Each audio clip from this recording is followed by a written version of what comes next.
Okay, good day mga Airsoft, good day mga kabigman. Tayo po ngayon magsama-sama, Mabilisang Vlog, episode 8. Okay? Itong unit na to is unit na ating Airsoft Sir Dondon of Dondon Valdez of Daet Camarines Norte. Okay? Mga Airsoft, yung unit niya, makikita niya 1911. Kung mapapansin nyo, parang ang haba, di ba? Compensator po yan. Ang tawag dito yung compensator. Ito po yung unit na 5.1 tapos may kasama po siyang compensator. Medyo familiar sa inyo to kasi ito yung ginamit ng isang Pilipino na aktor na si Jake Cuenca doon sa serye ng Batang Quiapo, no? So ito, makikita nyo yung unit, no? Silver, napakaganda. Kung mapapansin niyo, parang blanco dito, tsaka blanco rin dito, no?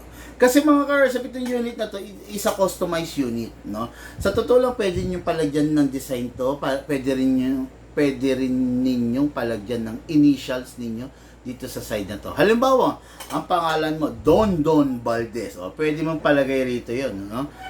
Depende sa font na gusto mo Times New Roman, Arial, etc. etc. Gothic, maganda to, no? Dondon Valdez. Tapos dito rin, Dondon Valdez. O, di ba? Yung pwede yan, no? Kaya ang style nito is talagang ganito, no? So, medyo may pagka-classic with a twist of a modern. Bakit mo sinabing modern, big man? Kasi pansinin niyo mga ka-Airsoft, no? Yung front sight at saka yung rear sight niya, pansinin niyo nadidetach, pwede maalis. Hindi katulad ng mga nakagawian natin ng mga 1911, naka-fix iron sight, front and rear. Oh, di ba? Isa 'yan sa nagpa-modern. Pangalawa sa nagpa-modern is the compensator. Mostly of the unit na nakikita nating 1911 is walang compensator. Wala to. Di ba? Wala to. Okay? Pangatlo na nagpa-modern sa kanya, is the ambidextrous. Ngayon, kung mapapansin niyo, pwede niyo siyang i-set using your right hand. Pwede niyo rin siyang i-set using your left hand. Okay? Isa pa sa nagpa-modern sa kanya, mga ka-Airsoft, mapapansin niyo, is the hammer, the beaver, at saka the trigger. Mostly of the 1911, plain lang. Walang ganyang design na star. Pero dahil customized to, nilagyan nila ng star. Okay? Mapapansin din nyo yung beaver tail, mostly of the 1911 is pugot. Hindi ganito, hindi long tail. Okay? Ito kung mapapansin niyo long tail na siya. Ano bang silbi ng beaver? Okay? Isa sa silbi ng beaver, mga ka-Airsoft, primarily, kaya nilagay ang beaver is safety protection ng unit at saka nung gumagamit. Okay? Kasi ang beaver, hindi nyo siya maipuputok. Not unless pinindot nyo to. You need to press this with your palm para mag-fire siya. Okay.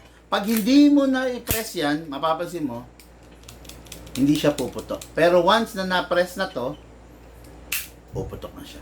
Okay? Yan ang silbi ng beaver. Okay? Isa pa mga Airsoft, sa nagpa-modern sa kanya is kung mapapansin nyo, no, sige. Ano nagpa-modern sa kanya? Actually, hindi nyo makikita dyan. Kasi, the magazine. Makikita nyo, red gas root. Napakaganda. Ibig sabihin, sealed and tight yan. Pag ganyan. Okay? Tapos, isa pa is, ito pa. Tignan nyo yung nozzle. Kulay pula. Naka-big bore nozzle. Okay. Kaya ito, 1911 to, pero kaya niyang sumabay sa mga 2011. No? Pero syempre, 1911, napakatikas, napakaganda. Kilala naman natin ang 1911. Kaya lang, syempre, medyo mas malalakas pa rin kung pandiinan yung talagang mga original na 2011. Diba? Ayan. Ito yung unit na ating Airsoft, Dondon Valdez of Daet Camarines Norte for shipping natin to. Okay? Number 1, syempre kasa natin, ilock natin manually dito sa slide stopper. Sprayan po natin ng silicone oil. Huwag mo magpapabaya sa oil dito sa slide stopper. Okay, then sa nozzle, yung kulay pula sa loob. Okay. After that, hatakin po natin to, then rest. O yun. Okay, no? Ngayon, punta tayo sa magazine, mga Airsoft, no? So, punta tayo sa magazine. Number 1, press the valve, pindutin, then spray. Okay, after that, dito rin po sa ilalim, spray po. Okay. Ngayon, ito na. Dito na tayo nagkakatalo. Itong unit na to, AW Custom to. Actually, ang AW Custom is sister company ng WE. Kung familiar kayo sa mga Taiwan unit, WE is a Taiwan unit, budget meal Taiwan unit, diba? Cheap price Taiwan unit. Pero ang quality nila, okay naman. Okay? Ngayon, para makatapat sila dun sa mga mas high-end, meron silang mga sister company na kasama na nagre-release ng mga more high-end than the WE. Yun yung AW Custom. Okay? Itong unit na to is AW Custom. Ngayon, so mas high-end to. But it doesn't mean na pwede siyang gamitan ng 14 kg. Okay? Hanggang 12 kg lang siya. Hindi siya pwede gamitan ng 14 kg, mawawarak. Kaya nga binigbore na nila di ba? Para hindi mo na gamitan ng 14 kg. Para maramdaman mo na agad yung lakas. Kaya naka-big bore na. Huwag mo nang gagamitan ng 14 kg para hindi po masira yung unit. Ngayon, upside down, then press down. 2 seconds only kasi yung unit upgraded. 1, 2. Okay. Yung unit upgraded, ganito pakita ko sa inyo.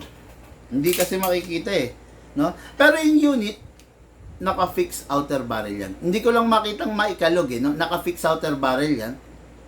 Naka-fine tuning, naka-trigger job, naka-hammer protection pad, naka-premium hop-up rubber, at saka ito pa. Naka-big bore na siya, di ba? In-enhance pa natin into a big bore nozzle. Enhance big bore nozzle. Iba yung sa mga unit na naka-stock. Enhance into a big bore nozzle. Ito po, dahil naka-big bore na siya, enhance big bore nozzle na lang. Okay? So, itong unit na to, full upgrade. 6 na upgrade ang karga-karga nito. Okay? Kaya, big time, napaka-lupit, napakatindi nung may-ari nito kasi talagang lahat ipinakarga niya na dito sa unit. Okay? Ngayon mga airsoft, dadako tayo sa maglalagay tayo ng bala. Okay, kung mapapansin nyo, ang ilalagay kong bala is 0.30 grams. Bakit? Kasi po yung unit upgraded. Okay? Ibig sabihin, pag naglalagay tayo ng 0.20 grams, gagamitin lang natin yon pag ikokrono. Pero pag hindi natin ikokrono, gagamit tayo ng 0.25, posibleng liparin lang siya, magwabol. Kasi malakas yung unit. Biruin mo, ang upgrade niya, fix outer barrel, fine tuning, trigger job, hammer protection pad, hop-up rubber, at saka enhanced big bore nozzle. O, di ba? In-upgrade natin 6. Kaya malakas yung unit. Okay? Ngayon, takin natin ito pababa. Attack all the way, dire-diretso. Ilagay natin yung right thumb natin dito para kung mabitawan mo to, hindi tatama sa maglip. Sayang yung maglip, baka mabasag. Okay, hatak, then i-flip natin pakaliwa. Okay, ayun. Nakakawit na siya. So, ganyan ang mga 1911 na may lock. Hindi katulad ng mga 2011, kailangan hawakan mo talaga ng maigi. Okay? Ngayon, lagyan natin to ng bala. Yan. Itong ginagamit ko, ang tawag dito mga airsoft ay speed loader. Mas okay pag meron ka nito. Pag wala ka naman nito, mano-mano mong ilalagay yung bala. Okay? Ngayon, magazine, pasok sa unit, kasa. Ready to fire. Okay mga airsoft? Medyo tapat mo rito yung camera. Tingnan mo kung kita. Ayan. Kita? Kita? Okay. Firing tayo mga airsoft. Firing.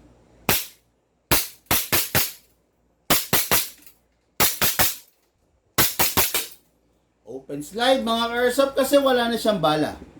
Next thing to do, syempre, release the magazine, release the slide.